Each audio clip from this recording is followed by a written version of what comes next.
Hi guys, this is Daniel Alexander Cannon here on the Supernatural Show, the show that is not for entertainment purposes. Today is going to be a good example of that because we are going to dive into something that, it's been blaringly obvious for too long, and even I could not completely see it, but I see it now. And that is the weaponizing of the truth. I've been glimmering it for a while, but it's come pretty clear now about the weaponizing of the truth. So that is the main subject that we're going to be getting into today. However, we're going to cover uh, a few things that are not directly related during the beginning of the show, letting everybody get in here. And like I say, we're going to be covering the weaponizing of the truth. This is where the deception, guys, gets heavy duty. I mean heavy duty because they're they're exposing and anything they haven't exposed, like things that happened on a day in September back around the turn of the century there, on that ninth month. Well, they're going to expose it all, and they're going to completely break our attachment or people's attachment to government, to corporations, to everything. They have to break it all down in order to rebuild it in the new order that they want. But they've got to destroy it first, and they can't destroy it without your help, without our help. Now, I don't know about you, but I would rather go through the things that are coming upon this world, knowing the truth behind it, rather than being clueless and scared to death because you're believing all the things that you're seeing. I have to believe y'all guys would rather know the truth so that you can see it along the way, and it'll help you not make mistakes. It'll help you not run to Uncle Sam saying, "Help me, Uncle Sam." Or even worse, a new organization that's going to come out in the coming months and years that's going to represent itself as the savior organization, likely with a real fancy leader. The weaponizing of the truth. Guys, I have Miss Kim here with us. You can see her over here. Her little head bobbing around over there. She's helping us in the background with various things, including moderation. Y'all guys don't have to agree necessarily with the things that I'm going to talk about today, but we do ask that you be at a minimal cordial. You don't even have to be nice, but cordial. Because if we start attacking or doing any of that kind of stuff, gone you go. So, but there's nothing wrong with saying, I can't understand how that could be true. What in the world is going on? You're likely going to see and feel some of that today during today's show. Again, we are talking about the weaponizing of the truth. Now, I also have Roxy with us here today. Hello, everyone. She's got a voice as good as mine, don't she? Now, this is going to be a mind bender. Once you see it, it's a mind bender. Not like we haven't had enough mind benders, and knowing the mind benders that are coming, like the darkening of the sky that's coming, where Starlink and its network, it's the simplest of fabric that the rider on the white horse that has the bow, that fabric, that simplest of fabric, which is what the definition of bow is, Knowing that they're going to do that is disturbing. But imagine if you didn't know it was going to happen and it happened, and you thought it was truly something supernatural or something demonic or some aliens from some other world, which is not real. They don't exist. But the effects on the minds of people around you in this world that are not awake and are not told or just will not accept the things that are coming, the the effects on their mind will be real, and they will believe that it is real. So let's try to get to our first example here of the weaponizing of the truth. Now, I can tell you already, you're going to have some kind of a knee jerk like, what is he talking about? Watch. Let me share my screen.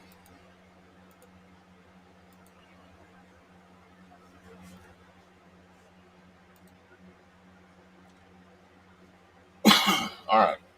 This isn't it here, although it's certainly related. This is OpenAI, ChatGPT and all that stuff. Their new orb. Imagine that. They came out with an orb with an eye on it. I haven't really looked into this. One of y'all guys just mentioned it a while ago, and I didn't know about it, so I pulled it up. But what we are going to talk about, weaponizing of the truth. Now, you're going to read this, and you're going to say, yes, I knew they were on our side. Yes, they're working for us. The T-Man and the JFK, the superheroes. They're doing something right. They're doing something good.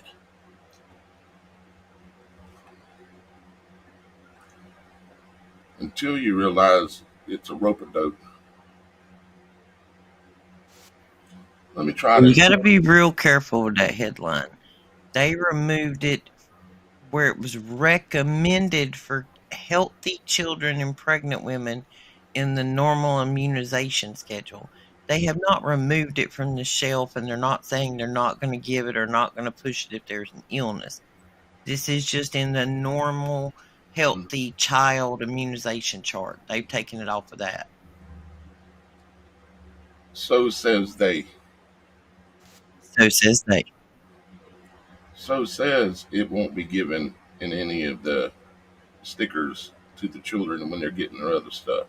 So says the liar. We won't do this anymore. We've realized the error of our ways. But that's not the weaponizing exactly. It's going to take probably most of the show for me to fully explain and for you to fully understand what it is I'm trying to get across to you here today. But I ask you to stay.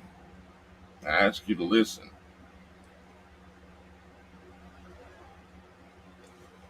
So I'm going to be real careful with my words, even though I'm reading their article here. It says, well, you can read it, okay? I know you can see that, what it says. So they're no longer doing this, okay? And you say, well, that's awesome.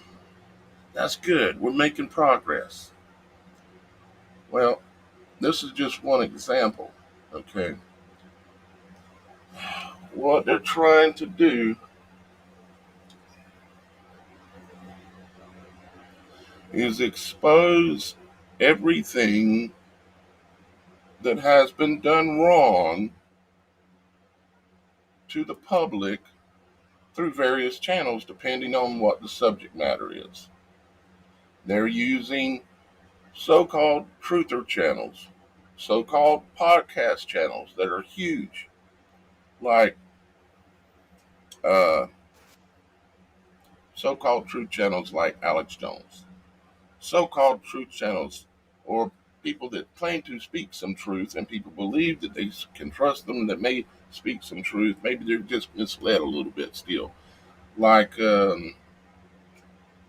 what's the guy's name? The big podcaster. Huh? Tucker Carlson had Sean Ryan on the other day, and I've always worried that Sean Ryan was a plant.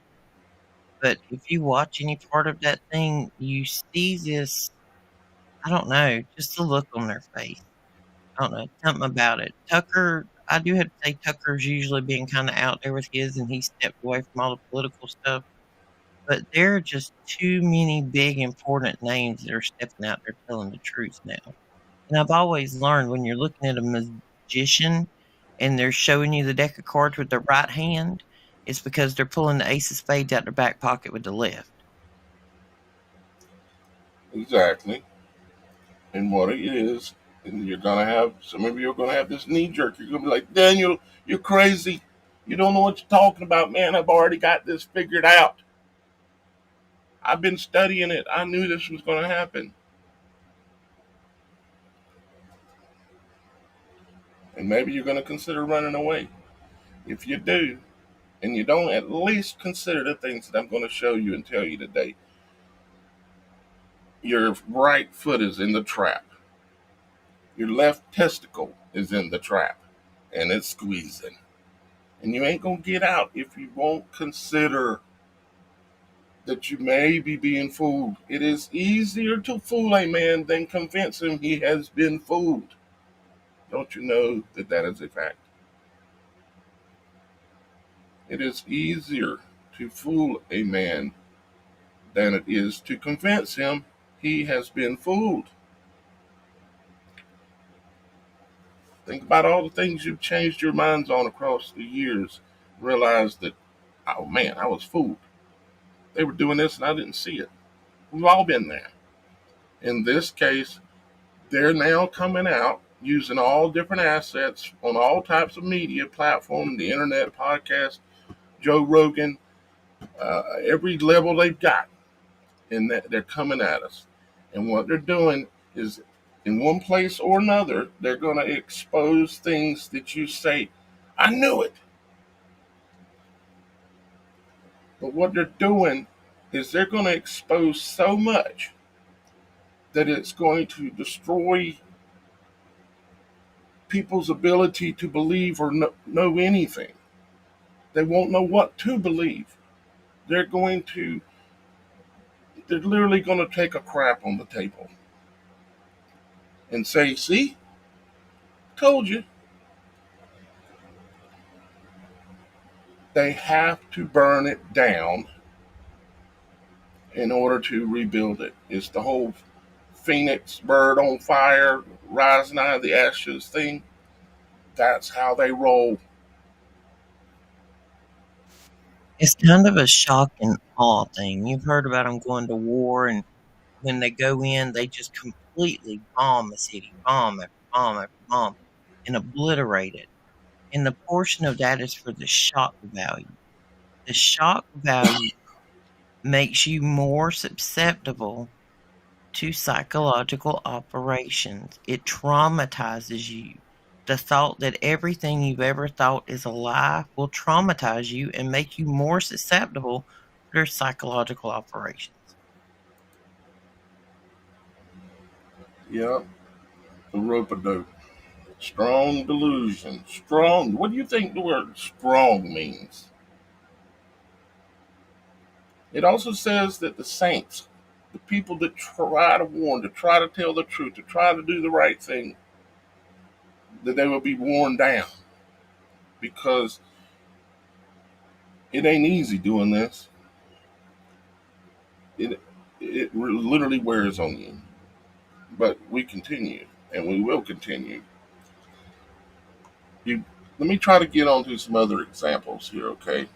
And as we move forward, because we got a couple of things to look at that aren't exactly directly related to the weaponizing of truth. We're going to go through just a couple, like a few little video clips and a couple of things, but then we're going to get very deeply into the weaponizing of the truth. You need to see it clearly, and I cannot see it for you. You have got to see it for yourself. So let's see. Real quick news article. CERN has turned, they're claiming that they've turned, uh, like, what was it said? Turned lead into gold is what they've said they've done. And again, that's not related. Um, I don't think we're going to watch that video right now because I really want to get to this weaponizing of the truth. Um, let's see. Is this one of the ones I wanted to watch? Let's see. How does the silent sound spread spectrum affect human? It's talking about the silent sound spectrum, stuff about sound. Remember, we've done podcasts on sound. How they're able to project thoughts into your head using all these tools they got floating above our heads on towers down the streets. And this is high level sorcery at the highest level, that beyond what we could have ever imagined. You're going to have to be in control of yourself. Know who you are. Know what's real. Know what's the truth.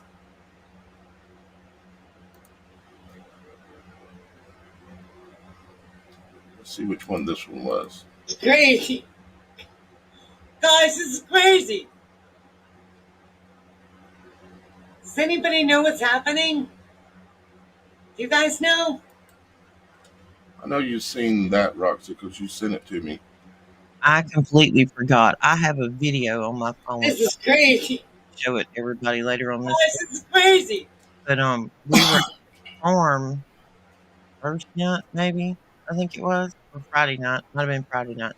It was just real calm outside, no clouds in the sky, and over there you got a pretty good view because you don't have a whole lot of light pollution. Kept seeing this light blinking, and it literally looked like it was 3 lights stacked on each other.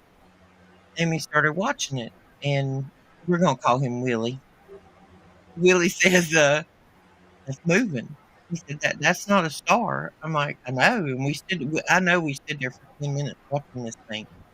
It was literally running a grid pattern. It looked as though it was random, but when I just kind of stood there and focused on it and nothing else, it was running a square in a grid. I don't know what this thing was. The previous night, we had watched the Starlink train go through. And this is the next night. It had a red light on it, a green light, and a white light. This thing was running a grid. I got it on video. And y'all guys, those of you that have been around for quite a while, you know that I have talked extensively about the nature of that there are truly some real supernatural angelic beings that are here, that are flying around, and they are being witnessed and seen. And there is, and it's building up to a level of deception. There's going to be deception everywhere you look. I'm not kidding. It's already started. The lights are flickering around the world. People are seeing, we were seeing the orbs, and we were seeing all the drones, and it's like, who's that? Nobody would tell anything. They're creating this confusion. And now, like this is a video that came out recently. This lady is just seeing all of these kind of looks like orbs or something like that are flying around in the sky. I can't say that this is what this is. I wasn't there for sure, but this kind of stuff is going to be seen more and more, and there's going to come a point where it's going to just crescendo, and the sky is going to go black, and it's going to look like an alien invasion. They have the technology. They've been installing it. Starlink. What is Starlink? It means angel network, basically. It means angel network. It's the way that creation is created, is that the angels sit in the heavens and they sing. They create a frequency. They project a frequency.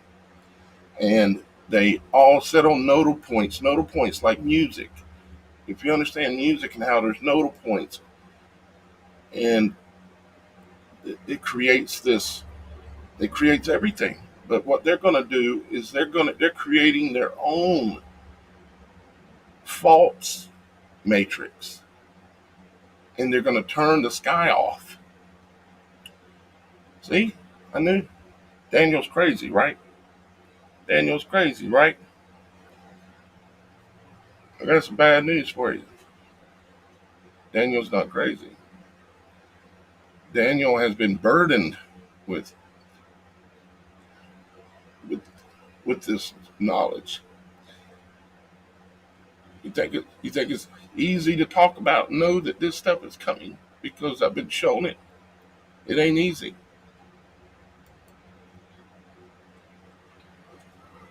Does anybody know what's happening? Yeah, somewhat. You guys know? Holy crap, it's like a light show. It's all over the place. And it's going to be happening in so many places. And I'm trying to prepare y'all guys. And I ask y'all guys to share this work. People need to understand these things. They need to understand how things really work. Give you an example. Look at this video. This is the military leaders of the world meeting and shaking hands with Trump, the leader of the military for the United States, is what we have been told, right? But they're saluting him like if he is in a higher rank, and they're the military leaders from all around the world. Check it out. So, that's the dangerous. Turn that off. It might give me a copyright.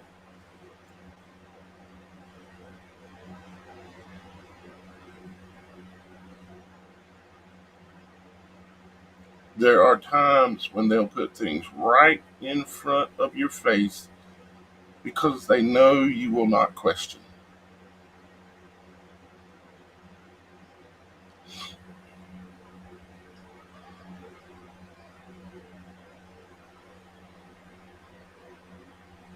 They're all saluting allegiance.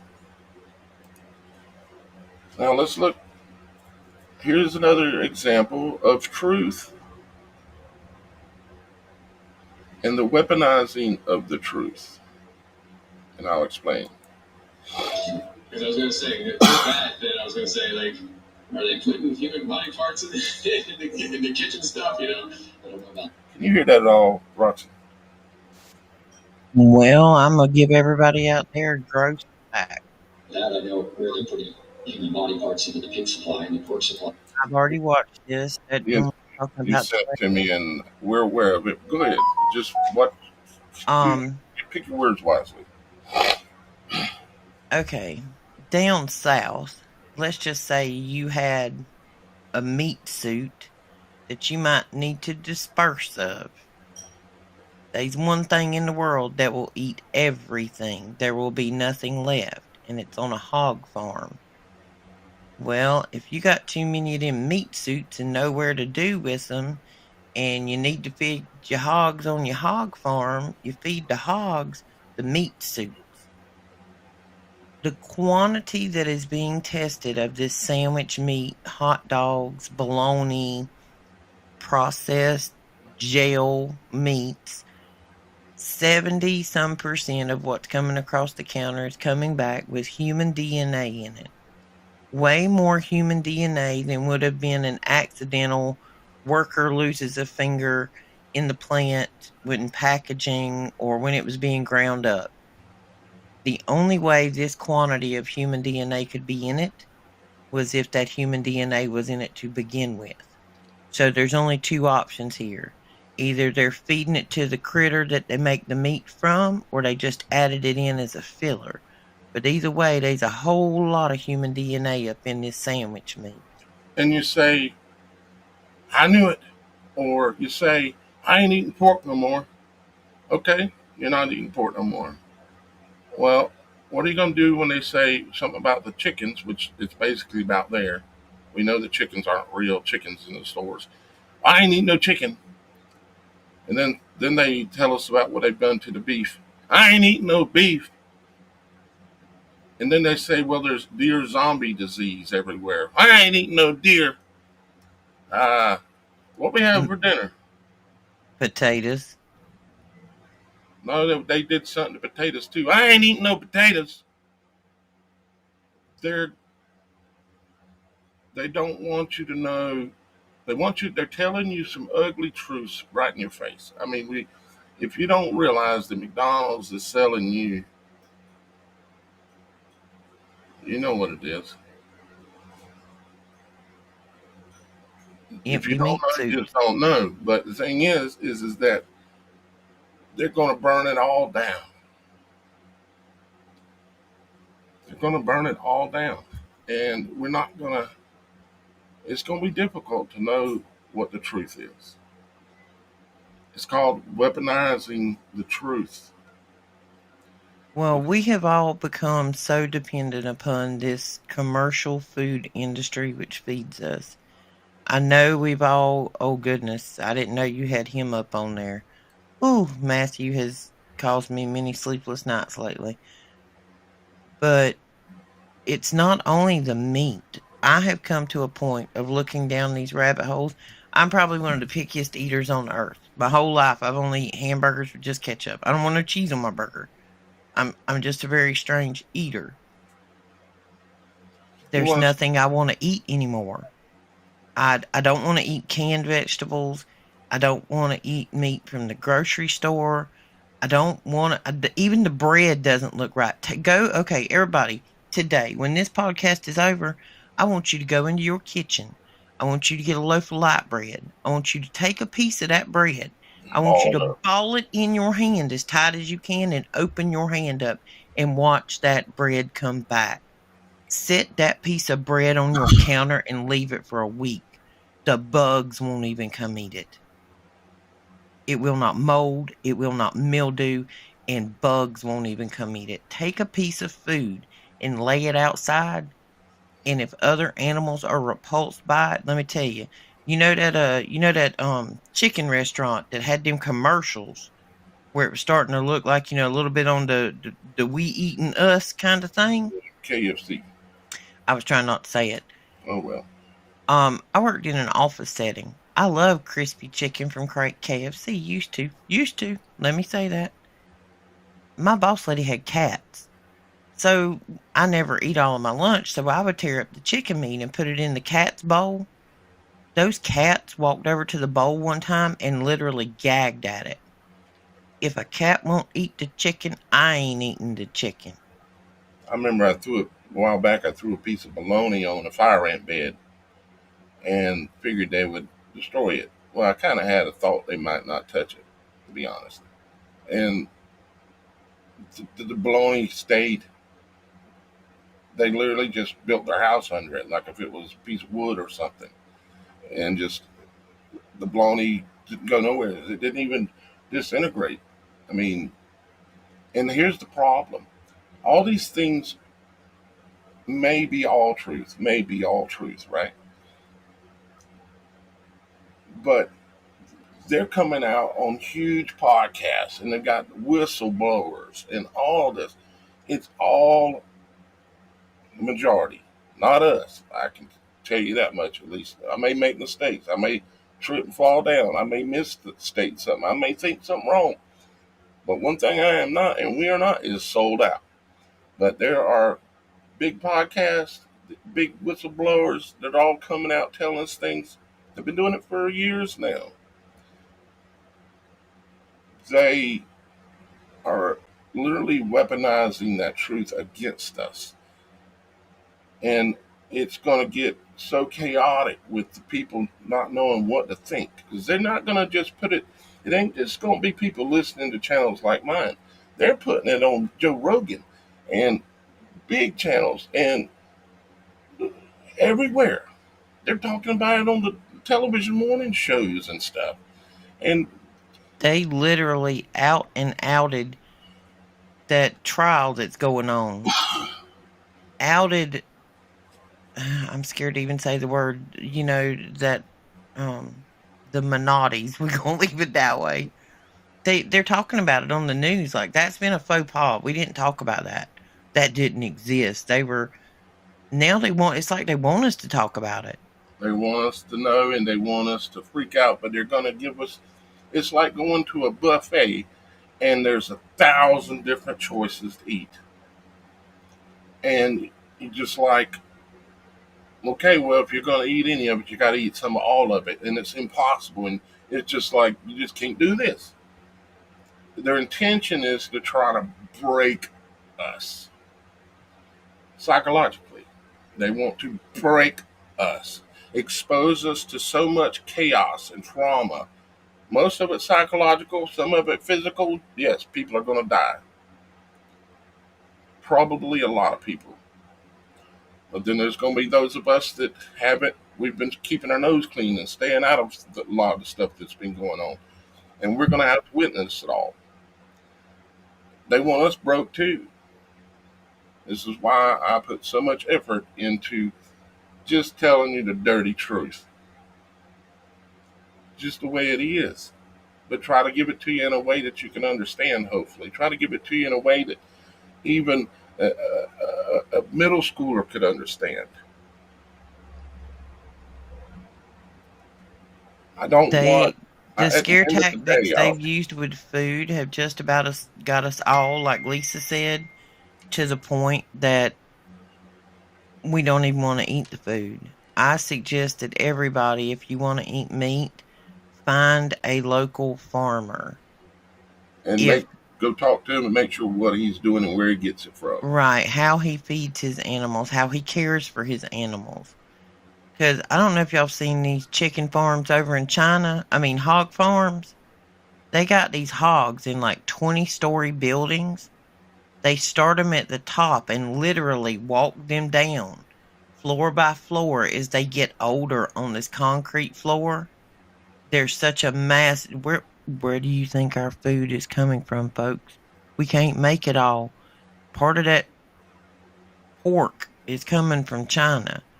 If you'll talk to other people in other countries about some of the food that we eat, it's not even safe to eat. If you go to Norway, they tell you don't eat salmon, that salmon is full of lice, that you should never eat a fish with red meat.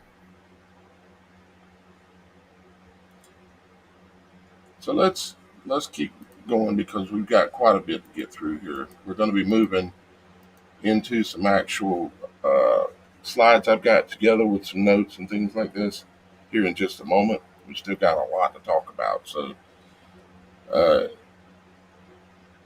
we'll probably take a 5-minute break here in a few minutes to give everybody a chance maybe to go to the restroom or whatever. But let's go ahead and check out one or two more things, and then we'll take that little break, and then we'll come back and we're gonna hit it hard still because I need to get across, and I know I haven't yet. I haven't gotten across the depth of what I'm trying to get you to see. Now, this guy, this is up in D.C., right? And he's coming out talking about. Let me play it and let's see if it's loud enough. If not, I'll just. I think it might be saying it, but basically they're talking about the Kennedy assassination, and he's saying how they're coming out and admitting now that the assassination was not what they told us. And they're admitting it, and that there were two shooters, and that Oswald was a patsy. And yeah, we've heard these things, but this was all fringe conspiracy theory before. You know, guys like me that talked about it, that got shadow banned, shut down. Now they're coming out and actually going to admit all this stuff and weaponize it. Because it's not there's no individual one piece that makes up the weapon. You need all these pieces and materials to come together to make the weapon, you see. So you got to see the big picture. Let's see this. See everybody, Tim Burchett returning from a Jim Richard oversight committee. We were returning from an oversight committee talking about the John F. Kennedy, President Kennedy's assassination. Talking about the assassination. Just some incredible testimony from the attending physician. talking about incredible testimony from the attending physician. They're just uncovering it. It wouldn't surprise me any day or time that they come up and they tell us what happened at 9/11, and they virtually admit the truth. Virtually. Then you've got things like this. Here is, let me open this guy's channel. Here's prime example of a controlled asset. Now, I would imagine most of the people listening here know that Alex Jones is a controlled asset. If you don't, well,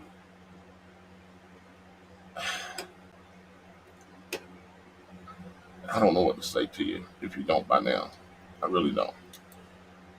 But this guy here, Mickey Willis, right? He comes out, he makes this documentary called Follow the Silence.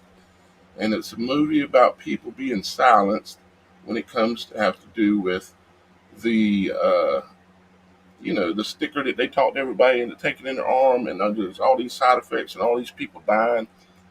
Well, now here it is. It's sitting on YouTube, come out a few days ago, and it's got 65,000 views on it.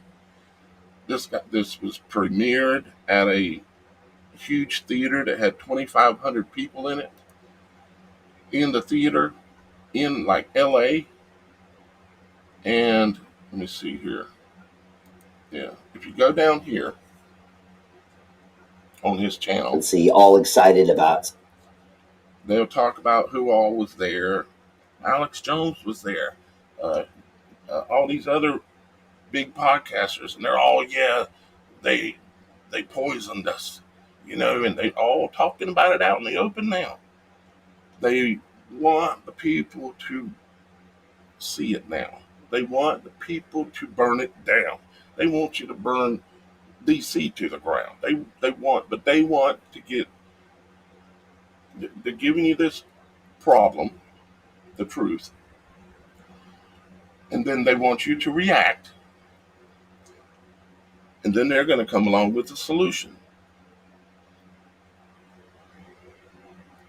Problem, reaction, and solution. They're using the same basic system that they've used to destroy, build up and destroy cultures, societies, empires. They've done it over and over and over. And if something works over and over and over and over, you just keep doing it and improving upon it. And that's what they're doing. But this whole documentary, if you watch it, you'll say, wow, that was done really well. They told the truth. And it's allowed even on YouTube. This is amazing. This is good news. Not completely. It's bated breath. It's baited truth. It's weaponized. I hope I can get across to you. I've got some slides here that I'm going to try to read to try to explain a little bit more in detail. Okay. So I already understand these things, but I wanted to see because ChatGPT has been just doing the same thing. ChatGPT will tell you pretty much the truth about anything that you can really give it a good question. It'll tell you. It'll tell you what they're doing. It'll tell you what they're going to do. So I said, well, let's ask it this question. So I said, so if the old system was corrupt, but you wanted people to reject that system and accept a new system that actually is veiled in a worse, larger, and more powerful order, would you still need to expose the old system to create a problem, then wait for the reaction of the masses to beg for a better system, maybe even demand it? How would you do this, and what would the timeline or psychological moves look like? And here's what their AI that they built said. Yes, you're describing the classic problem reaction solution model, often called the Hegelian dialect. In covert psychological and political manipulation, if someone wanted to replace a corrupt system with an even more controlling one, but most people want it, the most effective strategy is to expose the flaws in the old system in a way that directs the masses towards a pre-designed solution. I mean, how many times have we seen this? On a smaller scale, but now they're getting ready to do it on a worldwide scale.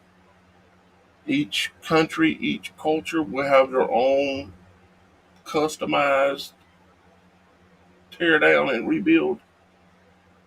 But the ultimate goal, it's not a better place. It's not a better system.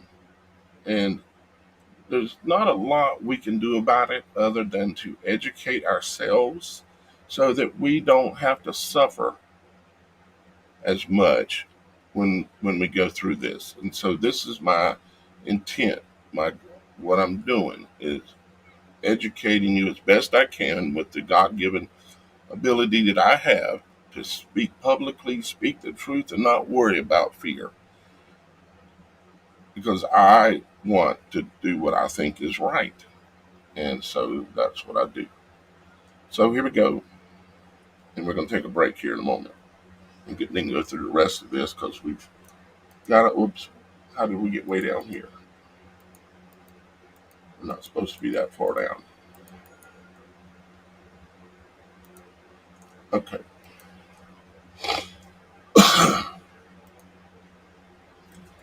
Psychological effect: delusionment, mass fear, anger, betrayal, loss of identity, and trust in authority and systems. People become vulnerable, seeking clarity and safety. Timeline: this phase can take months to years depending on the scale of deception and the patience of the architects, and they're very patient. Sudden shocks like that September event and planned, kind of demonics can accelerate it dramatically. And where are we at right now? We're in warp speed mode. That ain't just a simple thing. Even like Mr. T said, it's a big idea. Reaction: public outcry and chaos. Let people stew in confusion and emotional distress, encourage protest movements, division, and civil unrest.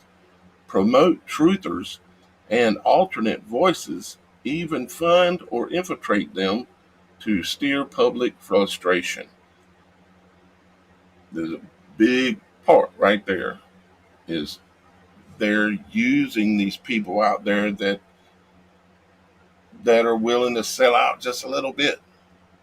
You see, Miss Kim here and Roxy and Shannon, they've heard me say it plenty of times. We will not sell out to nothing. Yeah, I might show something as a promotional piece, like well, I'll give you an example. Like our T-shirts that we've got in our shop, because they have truth written all over them. I may show some of that kind of stuff, and I may sell it, and I may make a couple of dollars. I may show you like Blue Eddie, because we have links down below, and if you go buy a Blue Eddie or Jackery, you can have a device that will make your life a little easier when they decide to turn the lights out, because that's one of the things that are coming. I may show those things like that, but so far as to sell out, to change what I'm going to say, it's not happening. It's not happening. And they know that. I get offers in my emails a lot, wanting you to sell this or promote this, and it's all garbage. It's something I would never push to my brother. So it says psychological effect: helplessness, rage, longing for order and answers. People begin begging for solutions. Masses say burn it all down. We need something new. Okay? It says this can be short, weeks to months. Once a major crisis hits, psychological exhaustion sets in quickly during chaos. You may remember there's stories in the Bible about cities being conquered in old Israel, wherever that was. And it talks about how they would circle the city on their horsebacks for 7 days. They never threw one rock. They never shot one arrow. They never did anything but circle the city, making sure that the people of the city would see them consistently as they continued to circle the city. See, the war is won or lost in the minds of the people. That's where war is won or lost. That's where empires rise or fall. It's in the minds of the people. And they spent millions and billions of dollars to exploit your fight or flight system. MK Ultra, I saw somebody mention it a while ago. That millions upon millions of dollars spent to figure out how to explore your fight or flight. Also, where adrenochrome comes from, just saying. Yep. And when they can get you into the point of fatigue from doing fight or flight, whether it's physically or psychologically, if they can get you to fatigue, most people will just give up and they'll just accept something that was planned to be offered to them from the very beginning, from the onset of everything. We're going to go much more deeper into this when we come back here in about 5. I got 2 more slides to read here, and then we're going to take a break. Solution. Introduce the new world, the new order. Offer a clean, fair, transparent system, technocratic, digital, efficient, and inclusive. How many of those words have we heard? Emphasize security, convenience, unity, and stability. How many times have we heard those words? Leverage new technologies, digital IDs, programmable money, AI governance, and social credit. You see, your future judges that you'll go to, blah, blah, blah, because of this or that, they'll literally be an AI judge. You get an attorney, it'll be an AI attorney. And if you want a real one, you're going to have to pay way more. You can't afford it. You claim its grassroots are based on the collective will. You asked for it. You wanted Mr. T to be president. You'll get what you asked for. Most people didn't know what they were asking for and still don't know what they asked for or wanted, even those that voted or didn't vote. Psychological effect would be, because they get offered this new deal, of course, hey, we won. Relief, gratitude, finally, someone fixed this. People don't realize they're stepping into a more refined, totalizing system of control. Now, when we come back, we're going to go more in depth, okay, with the concept. And try to iron it out some. So, because I'm sure this won't be the only show that we'll do on to talk about this. We may come back tomorrow and talk about it some more because we have another show tomorrow. But I just feel like I still don't have it across the way that I want. So we're gonna try some more here in a minute. Couple more things because once I transition to the next few slides over here, I don't want to have to come back to this part again. So it says tools of influence. It's talking about language engineering. Use terms like Great Reset or the new normal or collective safety. Mass trauma. Break psychological defenses through repeated crises, wearing you down. False dialects. Give people the illusion of choice between 2 pre-designed outcomes. Kind of like when they said, okay, it's time to vote for president. Do you want this one or this one? Neither one you've never met, never will see them, or never will shake their hand. And if you do happen to go to a rally and see them on stage, it's all part of the same control system that's been in place. I know there's still people out there that are hanging on to that last thread that Trump is somehow different, and he's somehow so powerful and so good that he can hold off the whole rest of the world.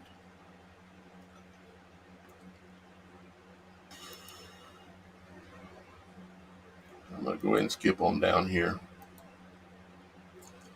although we are going to take a break. So it's just talking about this method has been used historically. The fall of monarchies, the rise of communism, the fall of democracies, the rise of fascism. Today it's more subtle and it's global. It's not about breaking down one country now. It's about any of the ones you don't already have there. Maybe like China is pretty close to being what they want. Any of the ones you don't have there, you've got to burn those countries down, burn those people's belief systems down, so that they'll grab on to any straw they can get in the river and say, oh, thank goodness I found a straw. Key takeaway in this inverted strategy, truth is weaponized to dismantle one control grid and replace it with a more advanced one under the guise of liberation. All right, when we come back, we've got quite a bit still to go through. So don't go nowhere. We're going to take about 5 or 6 minutes. I'm going to play the Beyond the Veil interlude that I play sometimes for y'all guys at the beginning. So it's about 5 minutes, 48 seconds. And you can take this as a go to the little boy's room, get some water, whatever you need to do. See you in about 5 minutes and 48 seconds.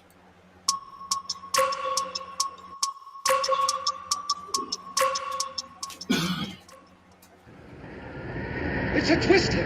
It's a twister! I imagine right now you're feeling a bit like Dorothy, landing in Oz in a realm that just does not feel quite like home. I can see it in your eyes. You have the look of a man who does not accept what he sees, because he suspects everything his eyes present to him is a lie. Ironically, this is very close to the truth. Let me tell you why you're here. You're here because you know something. What you know, you cannot explain, but you can feel it. You have felt it your entire life, that something is wrong with this world that has been presented to you with the full expectation that you accept it and never question it. You don't know completely what it is, but it's there, like a splinter in your mind driving you mad.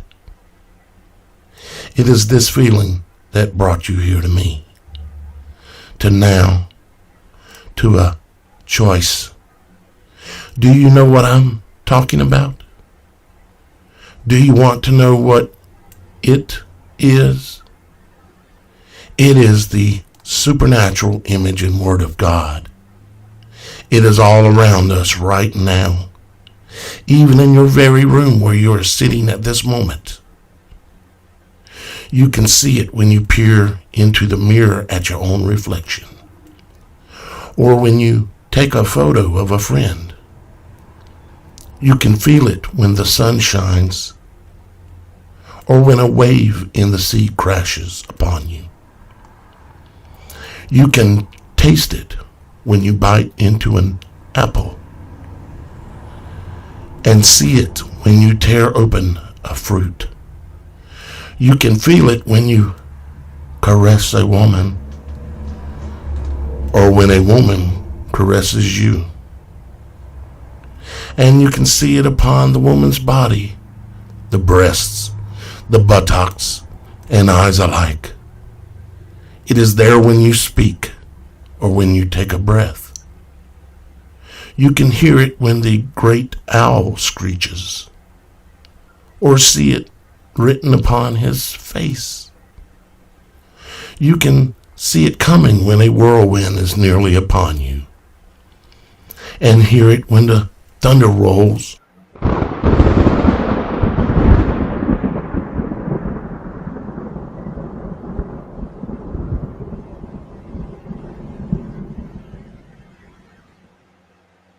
And you can feel it when the wind blows.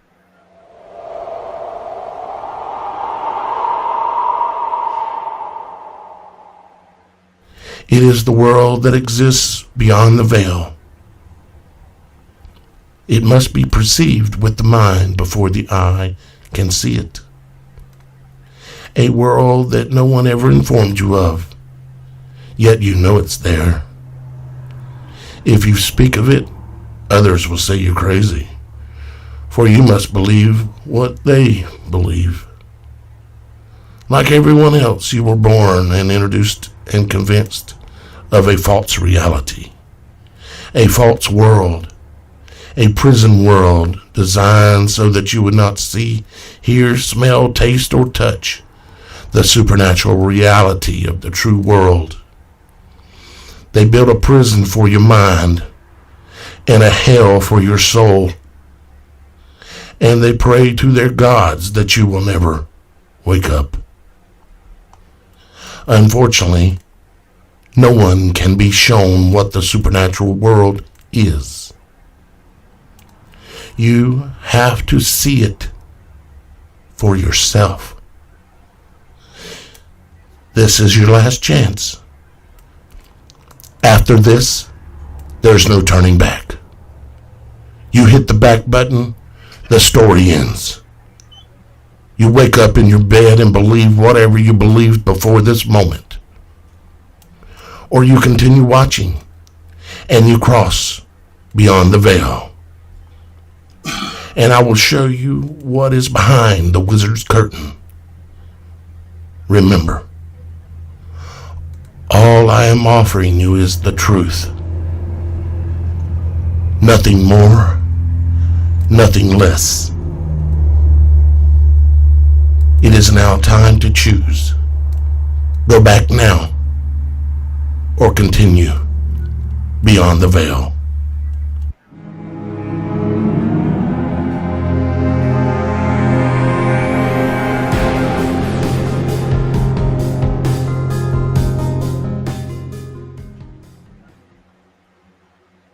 Okay, guys, we are back on the Supernatural Show.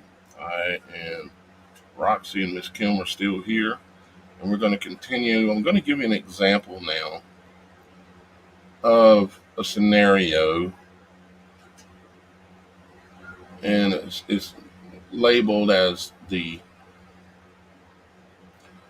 a scenario that has a lot of truth built into it, but it's not an exact scenario, of course. The global reset of 2030.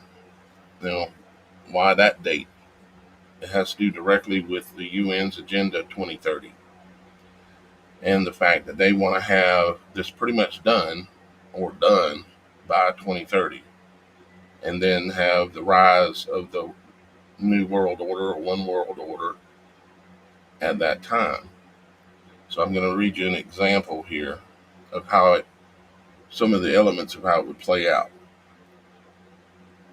By 2028, are you there, Roxy?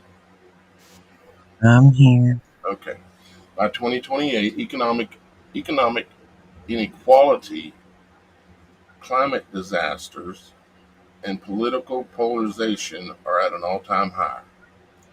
Trust in institutions is dead.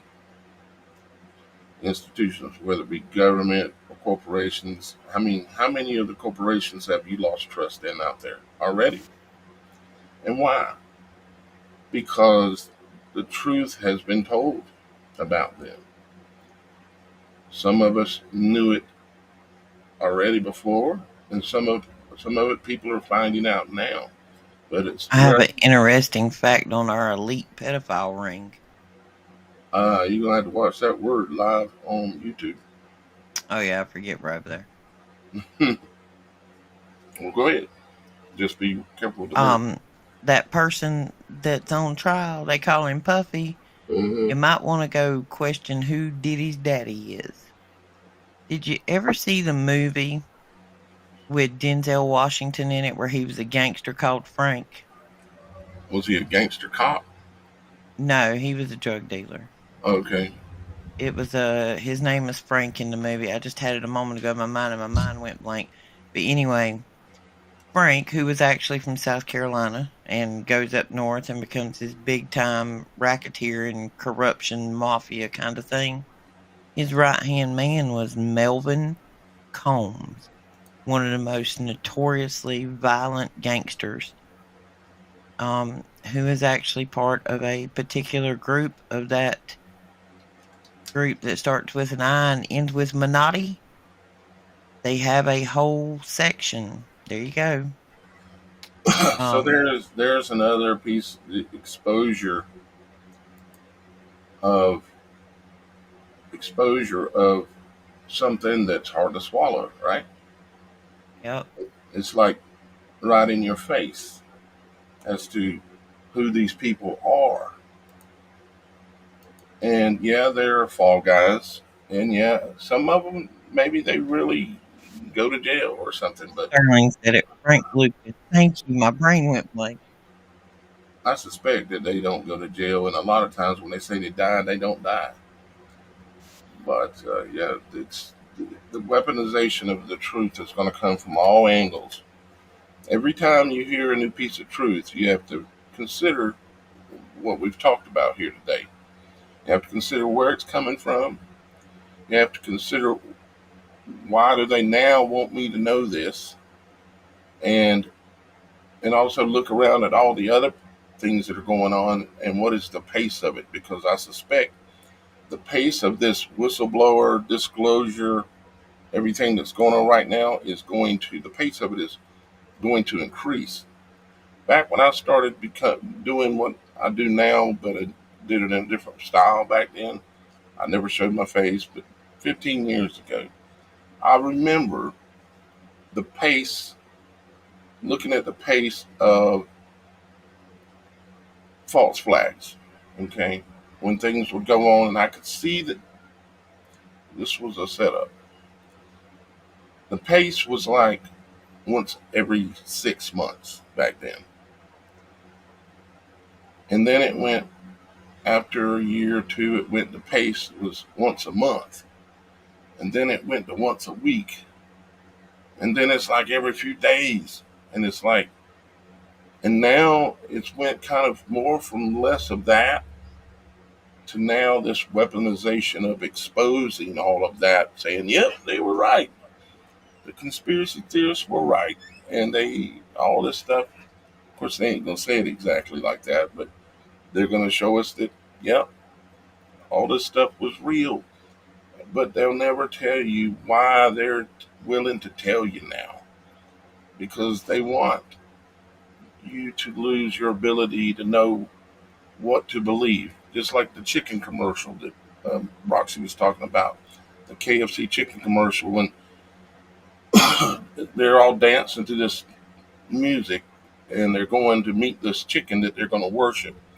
And it says during the process of the video, there's this one scene where the chicken walks in and looks in this room, and there's a woman at the bar, and she's like a robot, and she bangs her head into the TV, and there's this commercial playing on the TV, and the lady on the TV was an AI person talking about that the governor of AI something other is fighting off accusations that he is an AI, and and and she said something like I'm trying to think of the right way to put it, but basically she says that what can we believe? And then they go on to show you this big chicken and says believe in chicken. What they're doing is they're showing us that they're going to completely destroy the average person's ability to know what's real or not. Not just with politics, not just with media. We're talking about the heavens. We're talking about everything. Everything. All right, so let's read this. So, by 2028, economic inequality, climate disasters, and political polarization are at all-time high. Trust in institutions is dead. A well-funded, now this is a scenario, okay? Well-funded group known as the People's Dawn began exposing elite P. Diddy rings, financial corruption, media manipulation, and rigged elections worldwide. Now, you know that's going to come out sooner or later, and they're going to say, oh, yeah, the election was rigged. That just sounds like everything that happened last week. Yeah, basically, right? So, phase one, create the problem. A series of global leaks, kind of like WikiLeaks, a series of global leaks, like they're calling it the Pandora Papers 2.0, stuns the public. Names are named, videos surface. We all seen that. Remember who they said was Hillary's laptop with all the videos on it, and then the laptop of Biden's son who was having sex with hookers and snorting crack and smoking crack on the videos and literally just showing all this stuff. That makes you wonder if that was even real at all or was just something to blow your mind. So then it says, still part of phase one, markets crash as confidence in legacy banks erode. An AI driven cyber attack knocks out power grids and financial systems across continents for 10 days. Panic ensues. People begin hoarding food, fighting in the streets, and calling for military tribunals. Phase 2 reaction. Outrage boils. Mass protests erupt globally. Populist leaders from both left and right are assassinated or discredited. Populist leaders from both left and right are assassinated or discredited. They're already discrediting all leaders from around the world, one way or another. Think about how discredited Biden is or was. I mean, they literally showed us to be him an absolute buffoon, right? Now, this other assassinated part, I think that one's going to be assigned to somebody else. However, as Trump once released on his, I believe it was on his old Twitter account, he released a video showing him standing behind a presidential podium thing, and there was a date clock on the front of the thing, and it showed him being the king or the president or the leader in some way or style symbolically for like the next 50, 100 years. What that's coming to is he's saying, not just me, but someone in my bloodline will be in power, maybe like his son, and then maybe his daughter, and then maybe even Barron would be in that position. Barron's the one that actually worries me the most. 7 foot tall.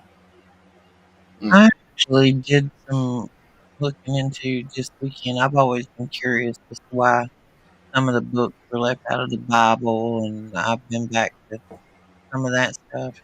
One of the books that's left out of the Bible, I'll have to go back and pull it up, is actually very descriptive of what the Antichrist would be, much more so than the actual Bible.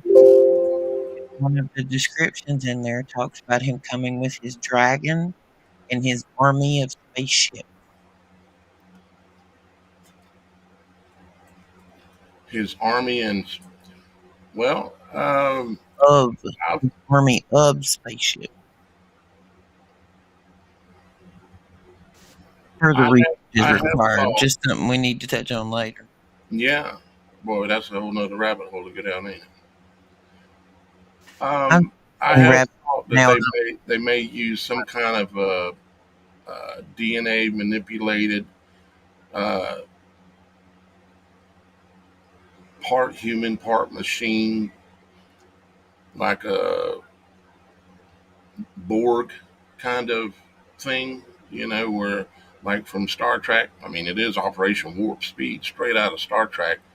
So why not have a character kind of like half man or half human, kind of looks half human, and then he's got all this technology built into him, and he gets off the spaceship to negotiate with the president or the world leaders at the UN to try to come up with a ceasefire, you might say, because of all the chaos that's been going on from the fake alien invasion. That has went through my mind a lot of times, and including all the visions I had of walking out that door on the side of a building with there's just absolute insanity going on in the sky above me. So Baron worries me, but there's something that just, unless something changes with him, something's not complete there yet, I don't think. So we'll see. So still as part of the reaction, it says we must rebuild everything becomes the rallying cry.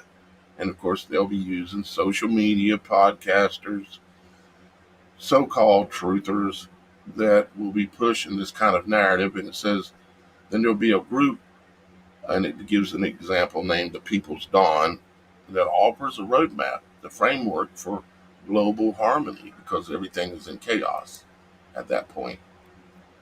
And then a solution is offered. A decentralized looking global digital currency or governance, system is proposed. Digital identity, like the what is it, the one ID, or what's it called that they're pushing right now? That federal ID. Yeah,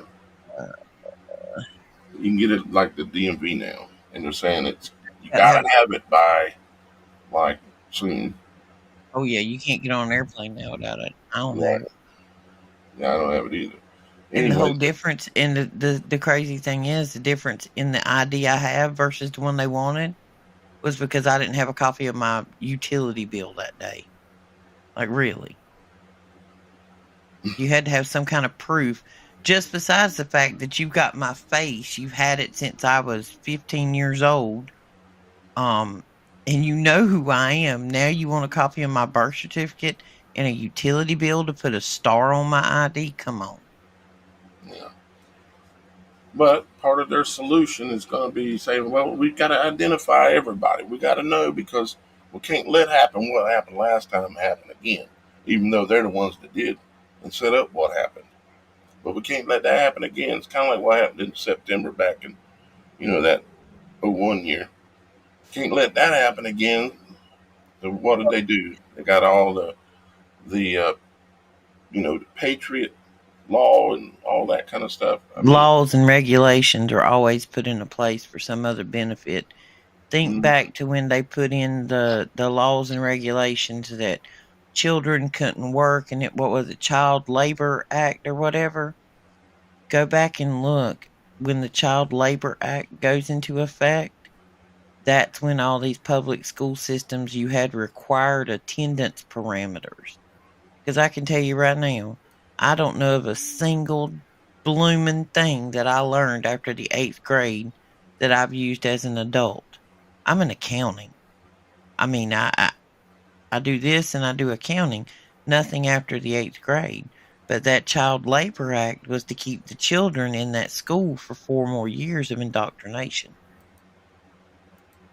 Yep. Now, of course, when that stage of it comes along, people are going to beg for it. They'll take the ID, they'll take this, they'll take that. The average person out there, will. Me, you, maybe not. But the average person out there, they're going to do it. The masses are going to do it because they can't handle the stress, because they have no clue what the truth is. No clue. And when you don't go along with it, there's going to be penalties. You can't travel. You can't do this. You can't do that. And It says the key psychological tactic for the whole setup that's going on is weaponized truth. And from what I can see right now, looking all the way back to 9/11, looking where we're at now and going forward,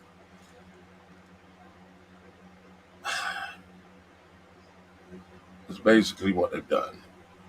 But now we're at the warp speed level. All right. Well, it's come out that even the Vegas thing is a lie. The Vegas pow pow. Yeah, the Vegas pow pow, because they're showing body cam footage from people who on the body cam have already told you that he was taken down, he's down, and there's still shots ringing out in the background. And one of them tells you that it's from a machine pow pow Mm-hmm.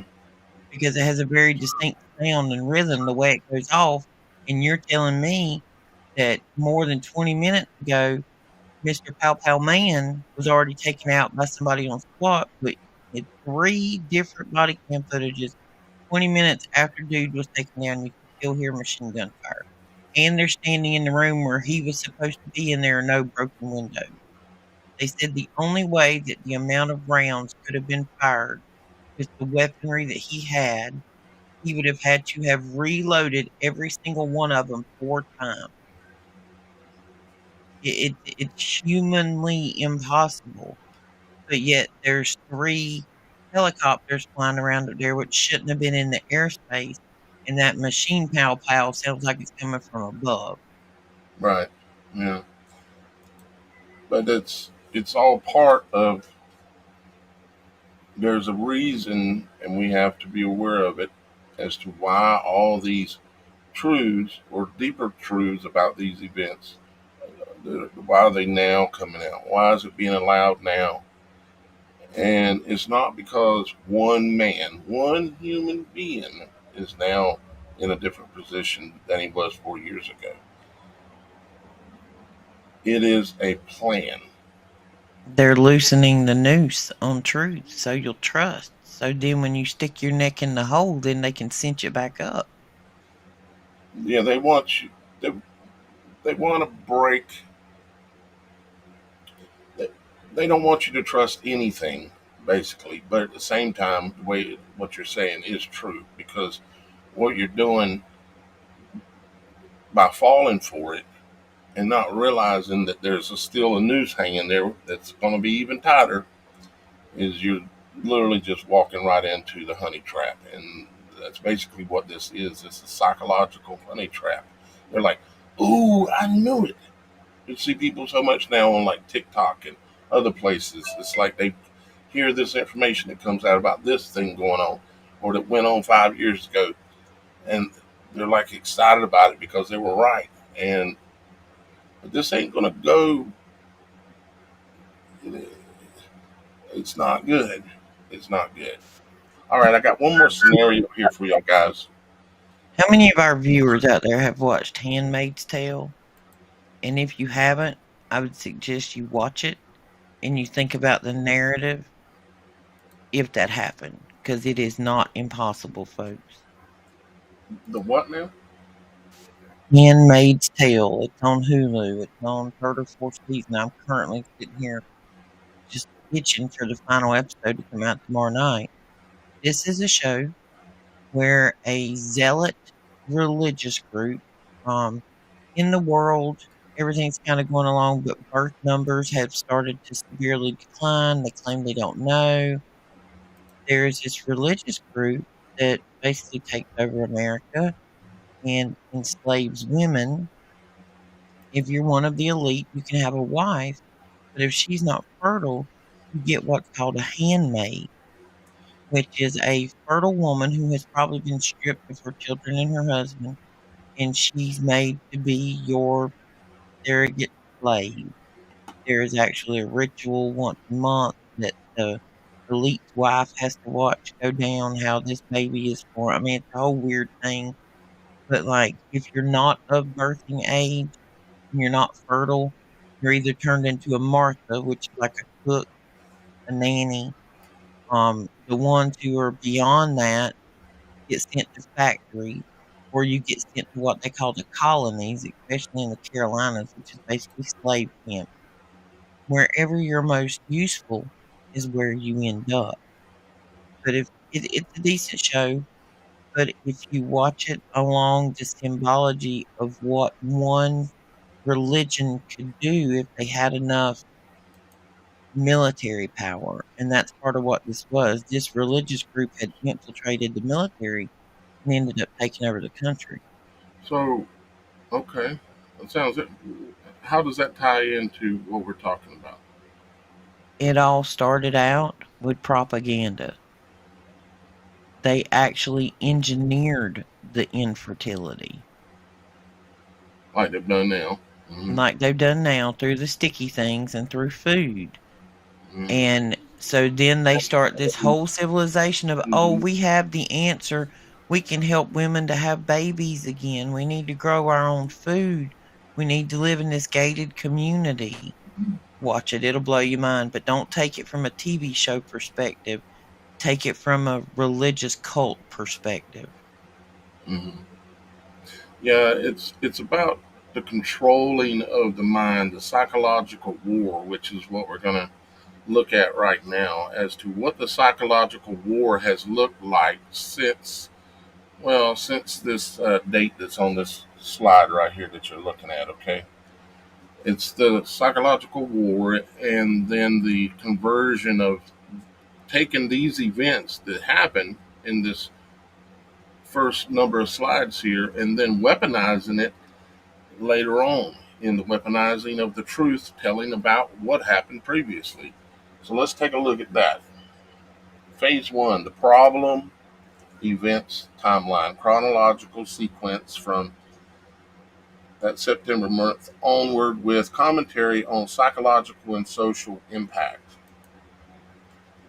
So we all know that back in 2001 that happened. It was coordinated attacks on U.S. soil, and the purpose or the effect was shock and awe, trauma-based conditioning, ushering in mass surveillance, endless war, and erosion of civil liberties. The psychological impact instilled fear and submission to authority, and the lie, which was the terrorism, which is still a lie. I knew on 9/11 that day that there was no way what I was seeing was legitimate, but that's a whole nother story. So then, step 2, the Patriot Act and the war on terror from around 2001 to present, they had it already packaged up and ready to go, and then introduced it, legislative and military response to that event. The purpose and the effect, massive surveillance, normalization of spying, erosion on privacy, targeting of dissenters, and the psychological impact. Again, we're just looking at the overall series of events since that event forward, how they've been playing it and building it up, and then they turn all those around on us, and then they're going to use them against us again to get us to jump out of this hot pot into the other hot pot. Shift from free citizens to monitored subjects. Of course, we know that all about the NSA and all this stuff that's come about. And they even told us, who was it? WikiLeaks, the whistleblower stuff. I don't really believe there are any true, real big whistleblowers out there. Maybe somebody can show me one and I might believe it, but I can't think of one. So then we had in 2008, which I become a victim of this one, financial crisis and bailouts of 2008. Trigger, Wall Street collapse due to toxic derivatives, which caused the mortgage market to go upside down, which was a really bad day for me. Purpose and effect revealed elite corruption, market rigging, and government complicity. Psychological impact destroyed faith in capitalism and fairness of economic systems. I know I personally have completely lost faith in these things, not just because of this event, but much more, of course. I have a question. We were Hmm. just talking about that mortgage meltdown. Yeah. Um, you know what Ted Turner owns more of than anything else? Do I know what? Ted Turner. Yeah. He's one of the largest landowners out there. He's not after Yeah. the land, he's after the water. The next thing they're fixing to do is cut us off from water.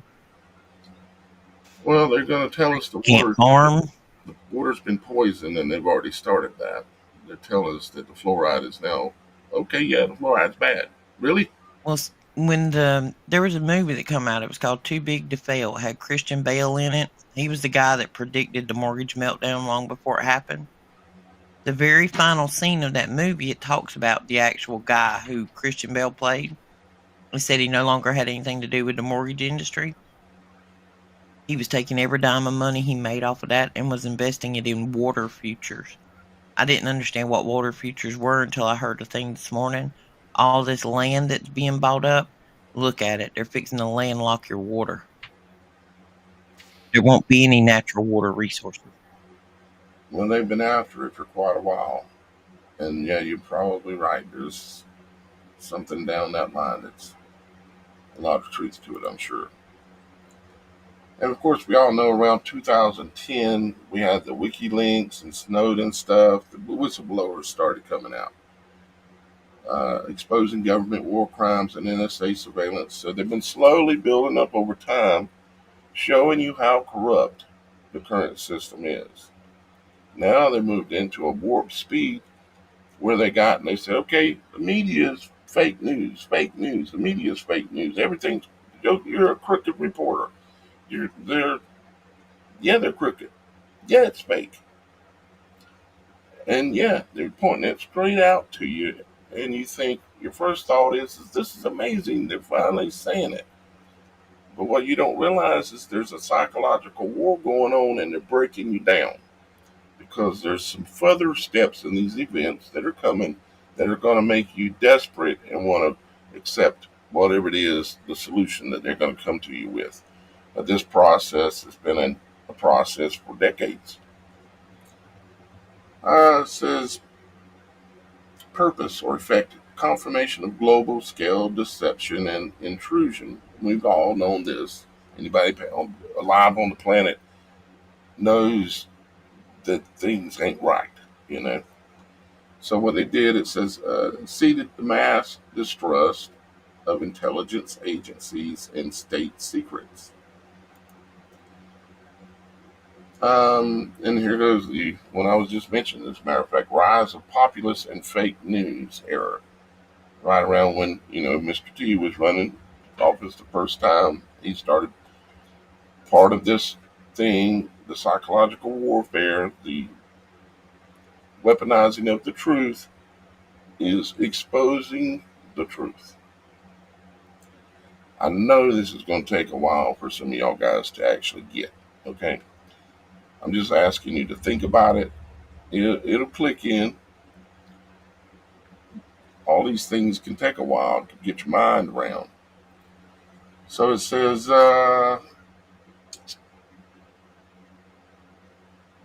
let's just keep going. Then we all know about this one that happened, the outbreak, and all the response, global fear campaign, massive medical overreach, normalization of lockdown mandates and health passports and all this stuff. So they're going to put us through all this trauma, and then they're going to offer us something that's going to look, on the surface, it's going to look like a glazed donut. Like one from, what's the name of that place we like, or that you like donuts at? Krispy Kreme. Yeah, one of those Krispy Kreme donuts that looks so good, but you just know it ain't good for you. That's what we got that we're going to see them offer us. They're going to offer us things that we've heard rumor of, and in the back of our minds we think, man, that sounds pretty good. I mean, I'm going to get a paycheck every month, and I don't even have to work for it. But what do I have to do to keep it? Well, nothing. Right up front in the beginning, You don't have to do nothing. Well, then we'll worry about what you have to do later. We'll give you the money now. It's coming. Then, of course, all the George Floyd and worldwide unrest, all this is part of a system. It's all laid out and planned. It's all scripted. Then we started seeing, of course, around 21 to 23, the supply chain breakdowns where the eggs went to $10 a dozen. The milks, you couldn't even get milk in the grocery store. You couldn't get toilet paper. You couldn't. There was the meats weren't even on the shelves, and all these things instilling fear into you, making you worried, concerned, adding to all the previous concerns. It's just with the pace ever increasing. Now we've got the AI boom. Everybody's wondering are we gonna be able to even have a job, let alone start your own business and do something. And then we get to around today's timeline where we end up with some type of climate emergency rhetoric intensifies. We'll see the evidence of this. Wildfires in places that you don't never ever see wildfires. Like we had some a few months ago here in South Carolina. I mean, you know how green it is down here?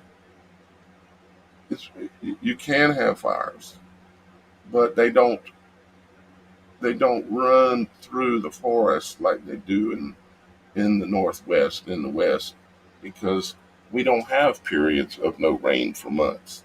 We have periods of no rain for days, but not months. But we're going to start seeing the wildfires more, the floods, the hurricanes getting bigger, the supercell storms getting bigger, all building up this narrative and them tying it, saying, well, we need a system to control this and make sure we don't use too much carbon or put too much carbon into the atmosphere. It's just this nonstop drum beating that we're now in warp speed. $21 trillion underground society to live in if they didn't have plans for something to happen.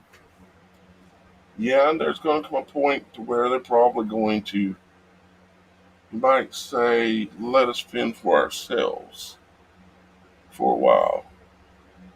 And that's when they'll be chilling out in one of those places like that. And they're saying likely, and this fits right in the narrative, with big bank failures, regional bank collapses, and then the rise of the digital currency, which of course we've already all seen. And then cyber attacks and blackouts. This is something that we've talked about in previous shows as well, that they've got coming.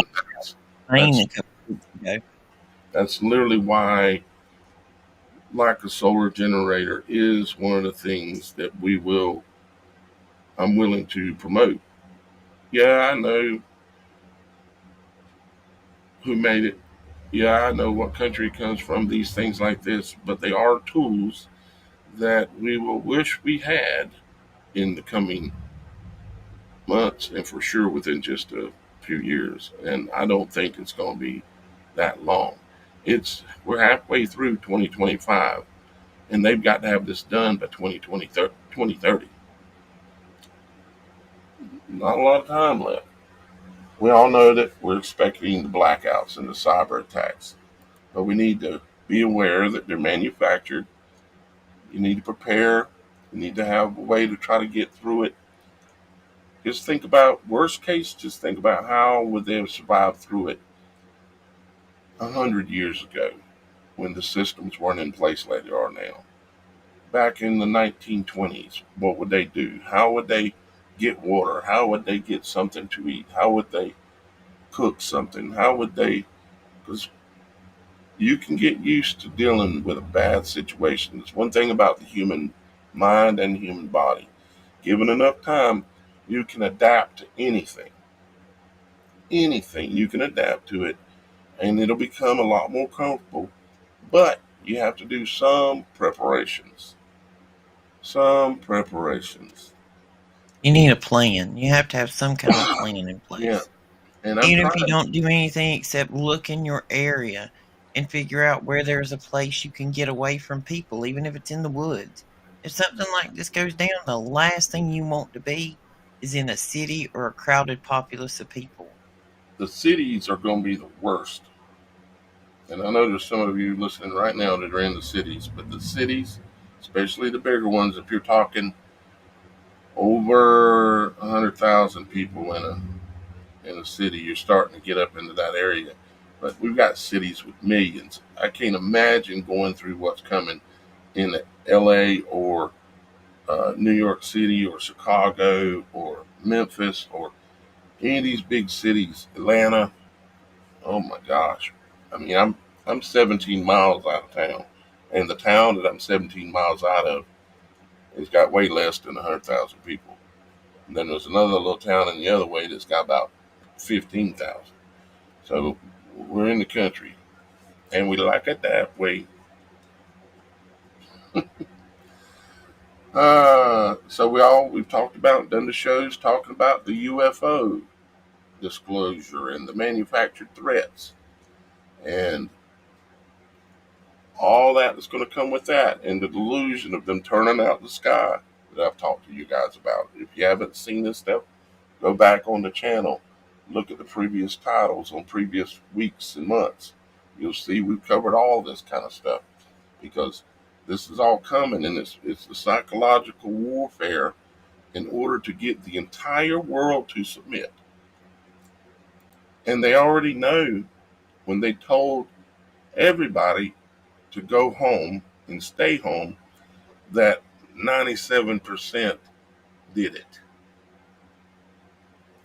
When they said line up and get these and then go home and stay 6 foot apart, they told all that, and they literally stood on stage and said, we're in a live exercise here.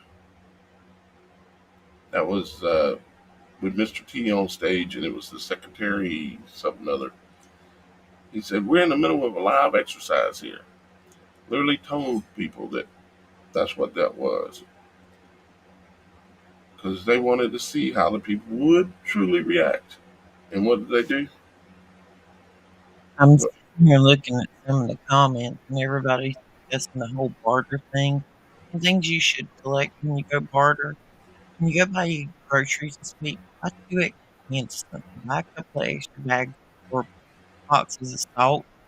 If you have to, salt is a good way to cure meat, but you also need a skill. If you don't have a skill, and that's one thing that's lacking, I think, in this world is blue collar skills or the ability to do things of that nature, you need to find one while the internet still works. Get on YouTube, learn. If it ain't nothing but sewing clothes, if you can take old bed sheets and make clothes in a situation like that, that could come in handy. And absolutely, Anthony, I believe that we should stay close to our Creator, to our Father in heaven. We should talk to Him. We should spend time with Him. We should do our best to understand these kinds of things. Because I know throughout my entire life, it has grown and grown and grown to be a bigger and bigger and big and huge major part of my life. Not just in understanding all these things that are going on around the world, but also understanding that there is a Father in heaven. All right, let's see. I think I got just a few more slides here. Of course, it's predicting coordinated global protests and leaderless movements, just chaos going on in every direction is what we're basically looking for, or what they're looking to do. And what I'm trying to do, and I don't think I've done as good of a job as I could today, but I'm trying to make sure you realize that the truth itself has been weaponized. They're now, the reason why they're coming out with all these truths and admitting all these things is not because, I hate to say it, it's not because things are getting better. It's not because Mr. T is fixing it because he's that bad of a dude. It's not. You can disagree, and I understand why you would. But I know I'm right. And here's the bad part. I don't have nothing to gain from being right. The only reason I stand here and say I know I'm right is because I believe it. But I also know that what I'm saying is bad news for me. Okay? But also what I'm saying and trying to help myself as well as y'all guys understand is the truth surrounding all this deception. And if we know that, we're going to fare a lot better in what we're going to be going through.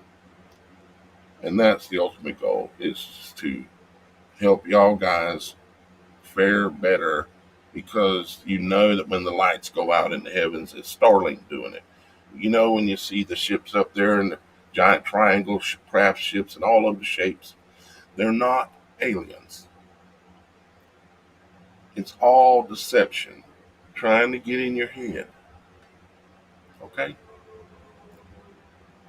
Could I be wrong? Sure.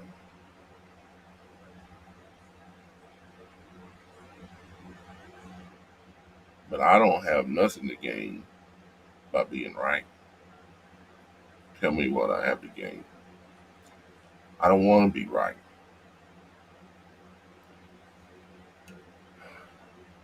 Unfortunately, it's just a heavy weight that comes along with doing what I've chosen to do with my life, with what's left of it. It's good to see you here, Daniel. Daniel Levin. Thank you, my brother, for your support of my work over time, and thank all of y'all guys for your support of my work now for 15 years. It ain't been easy, but we've made it a long ways. We've made it a long ways, haven't we? And we're going to continue.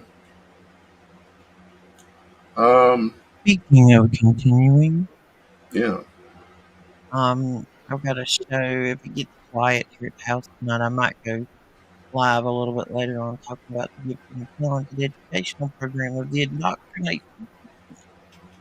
Okay. Hey guys, can you tell me if you can hear Roxy's mic really good? Can you hear me now? I asked the other day, and y'all guys said she sounded good. And y'all guys, a couple of y'all guys, will you let me know if you can hear Roxy's mic good? Because it's kind of breaking up on my side. But I asked y'all guys the other day, and it said it sounded great. So it might be because children are home and the Xboxes have turned on, so my bandwidth may be down at the moment. Right. Can somebody chime in? It seems like it's chopping, like there's background noise, and the echo cancellation is chopping off the beginning of your words. Well, it started raining here too, so I don't know. Maybe something with all of that. Yeah, the echo cancellation does that. You know, it's framing your words. Oh, before we go, I want to address a message we got from a viewer the other day. She had asked me about that Ivor stuff. You got yours right there. Hold it up. Oh, yeah. Okay, folks, that's what it's called. It comes in a couple of different boxes. Most of them are going to have a horse on the front of it. It comes in a paste or a gel, and it'll, some of them that one's apple, mine's apple. This is how I take it. Timber Traveler says I'm 5x5. Yeah, there's another one. That's your fenbendazole. The way I take it, the things that this is fighting against, we've all talked about how the calendar's been changed. Anything that reproduces, whether it be a woman, a parasite, an animal, we all run off of the same cycle, which is of the moon. You should take this, if you only take it once a month, the way I take it, the way I recommend it. I'm not a doctor. I'm not giving you medical advice. This is how I do it. on the full moon. I take it 2 days preceding, the day of, and the day after on a 4-day cycle. Yeah, somebody else is saying it's choppy. It may be this rain in the background. I'm leaning in, everybody. I'll speak slowly. But there is a rebirth cycle with parasites. It normally happens with the moon. So you want to take it 2 days before, the day of, and the day after. That's the Ivor one. If you're taking both of them in conjunction, you take one, then the other. Well, there's A and B. You take A, B, B, A on a 4-day cycle. Is how I take those. That way you're getting the old ones and the rebirth as best as possible. Now, just from personal experience, and I think Daniel and Kim can attest to this, after about day 2 or 3, you're going to get tired.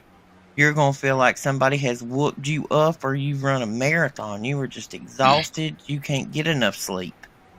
And then your stomach's going to go sideways. Word of caution, do not look. Do not look. You will realize what is coming out of you, and it has been in there the whole time. It's traumatizing to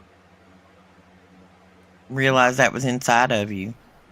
Yeah, it's a little scary because, and this is coming out of, not only does it come out of the food that we eat, I know there are pet lovers out there. One of the, I don't want to offend anybody, but one of the biggest parasite carriers is the cat. Cats lick themselves, they lick their paws, they lick their children, they lick everything. You have to understand that parasites are microscopic. They are microscopic when they get in you. They can literally dang near be in the air and you take them in. But these household pets that are inside of our house, especially the ones that jump up and get around, if it's on their paw and they touch a countertop, and then you touch your hand on that countertop, make the mistake of wiping your mouth or fixing some food or getting ice, you have then inadvertently ingested that parasite sandwich. But I will tell you guys, our experience with this so far is very, very positive.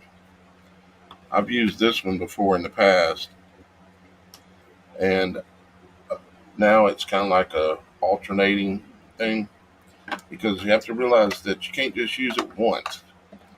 Like Roxy's trying to explain there, is that these things, they lay eggs, okay? And if this should be a monthly regimen. If these eggs don't get eradicated and flushed out, which they're harder to kill because of the membrane that's on them, and they're not eating or consuming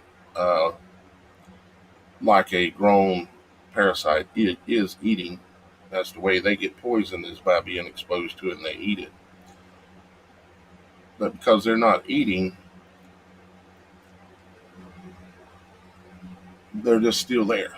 And so you got to go back and hit them again and again. It doesn't mean that you're just going to have to eat a box of this a month every month, but you need to, in the beginning especially, and then you're going to want to keep some of this around, because and also you continuously get exposed to these things intentionally. Side note, if you're diabetic and you start this, monitor your sugar. Your sugar will not jump up. Your sugar will all of a sudden be normal for the first time in a long time. Yep. Because these things feed off sugar.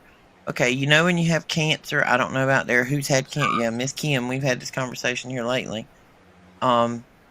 When you have cancer, they tell you, oh, back off the sugar. Cancer feeds on sugar, blah, blah, blah.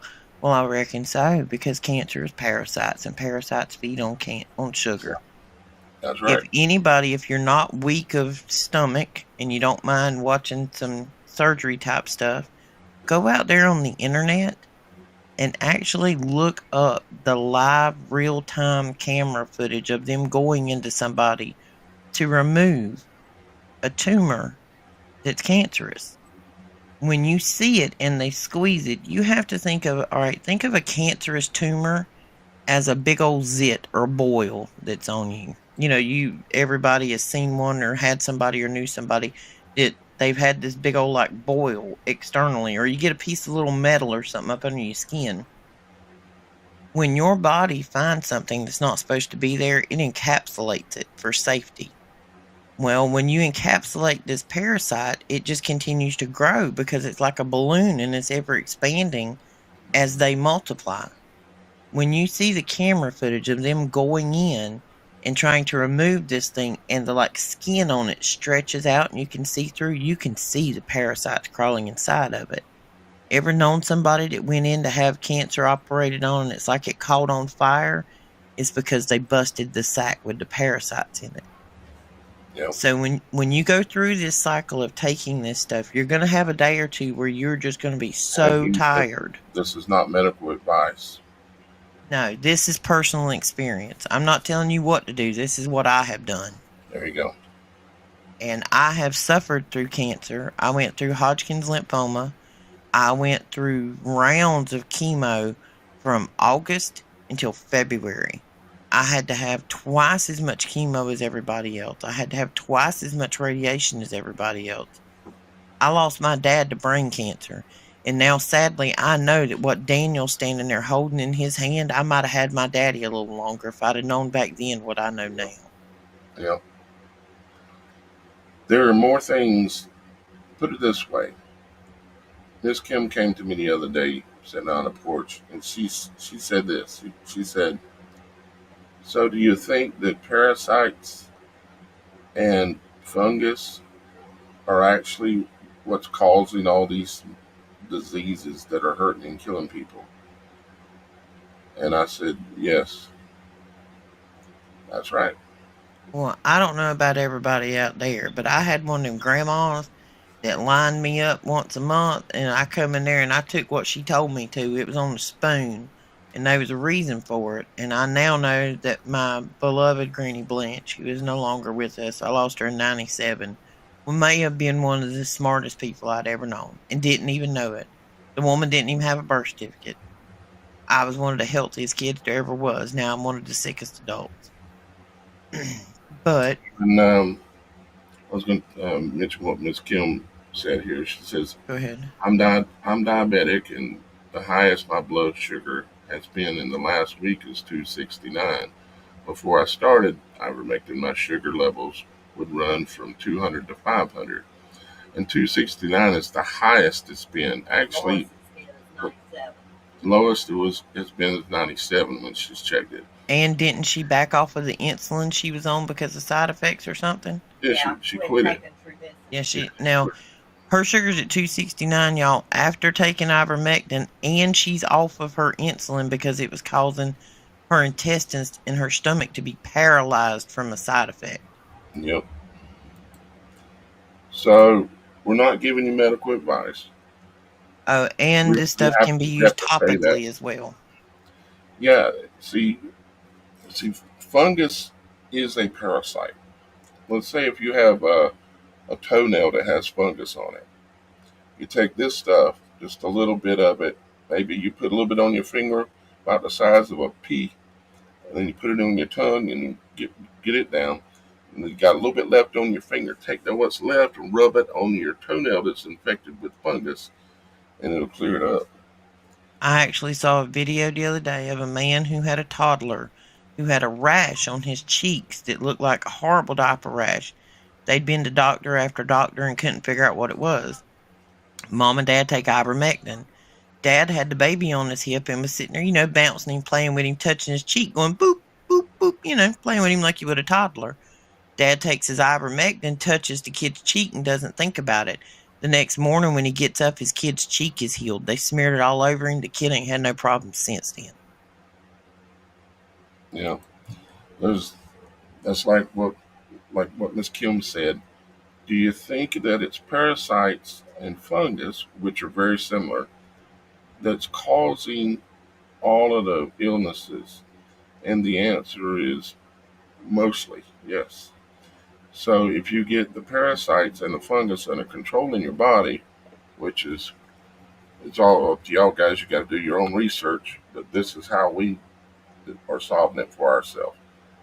This and this. And yes, I'm aware that these things are made by some of those same companies that are providing us poisons in other ways.